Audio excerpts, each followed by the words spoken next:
भारत और पाकिस्तान के बीच टी20 world cup में होने वाले मैच को लेकर के सस्पेंस हट गया है। अब ऐसा प्रतीत हो रहा है कि भारत और पाकिस्तान के बीच मैच होने जा रहा है। इससे पहले बांग्लादेश ने भारत में खेलने से इनकार किया था, जिसके कारण आईसीसी ने बांग्लादेश को बाहर कर दिया था। पाकिस्तान ने बांग्लादेश का समर्थन किया और भारत के खिलाफ खेलने से मना कर दिया, जिसके बाद पाकिस्तान के बोर्ड पे लगातार ये दबाव था कि वो भारत के खिलाफ खेले। इस पर्टिकुलर केस में खुद बांग्लादेश के क्रिकेट बोर्ड ने और श्रीलंका, जो कि को होस्ट है टी20 वर्ल्ड कप का, उन्होंने भी पाकिस्तान से अनुरोध किया कि वो खेले, क्योंकि क्रिकेट के लिए इंपॉर्टेंट है, जिसके बाद पाकिस्तान खेलने के लिए तैयार हो गई है। बदले में आईसीसी ने कहा है कि बांग्लादेश के ऊपर किसी प्रकार का कोई कार्रवाई नहीं होगा, कोई जुर्माना नहीं लगेगा टी20 वर्ल्ड कप को बॉयकॉट करने के लिए। साथ ही साथ ये भी कहा गया है कि बांग्लादेश को 2031 से पहले एक आईसीसी टूर्नामेंट को होस्ट करने का भी मौका मिलेगा। इस पूरे कॉन्टेक्स्ट में हमें एक बहुत ही इंटरेस्टिंग चीज देखने को मिल रहा है, वो है पावर। What is power?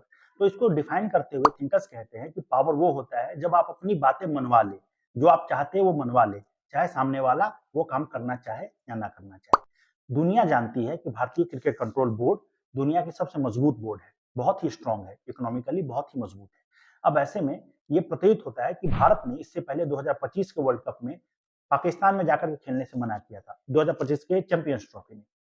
इसके बाद भारत के सारे मैच यूएई में हुए, दुबई में। और वहीं दूसरी तरफ बांग्लादेश ने जब ऐसा कहा तो बांग्लादेश को बाहर होना पड़ा। साथ ही साथ पाकिस्तान ने जब ऐसा कहा कि वो भारत के खिलाफ नहीं खेलेगा, तो उसके ऊपर ये दबाव हुआ कि वो खेले और उसको अंत में खेलना पड़ रहा है। हालांकि बदले में बहुत गिव एंड टेक जरूर हुए हैं। अब यहाँ पे एक बहुत इंटरेस्टिंग थिंकर हुए जिनका नाम था मिचेल फूको, जो कि एक फ्रेंच फिलोसफर हुए। तो फूको ने कहा कि पावर जो होता है वो डिस्पोज्ड होता है, यानी किसी एक व्यक्ति के हाथ में पावर नहीं होता।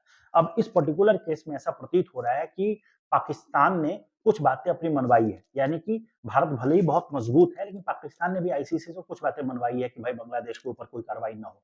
परंतु अगर लार्जर पिक्चर को देखा जाए तो ये जरूर प्रतीत होता है कि भारत एक बहुत ही पावरफुल ताकत है, भारतीय क्रिकेट कंट्रोल बोर्ड, क्योंकि अंतोगत्वा जो वो चाहता था वो हुआ। आईसीसी के टूर्नामेंट भारत ने पाकिस्तान में खेलने से मना किया, भारत की बातों का समर्थन हुआ। बांग्लादेश ने मना किया, बांग्लादेश को बाहर होना पड़ा। पाकिस्तान ने बॉयकॉट करने की धमकी दी, लेकिन पाकिस्तान को खेलना पड़ रहा है। तो ऐसा प्रतीत होता है कि पावर बहुत इंपॉर्टेंट है, और पावर वही होता है जब आप अपनी इच्छा मनवा ले। तो दुनिया में अगर आप चाहते हैं कि दुनिया आपकी बात माने, चाहे वो नेशन स्टेट के तौर पे माने, चाहे वो व्यक्ति के तौर पे माने, चाहे वो क्रिकेट कंट्रोल बोर्ड के तौर पे माने, या किसी रूप में माने, आपको पावरफुल होना पड़ेगा।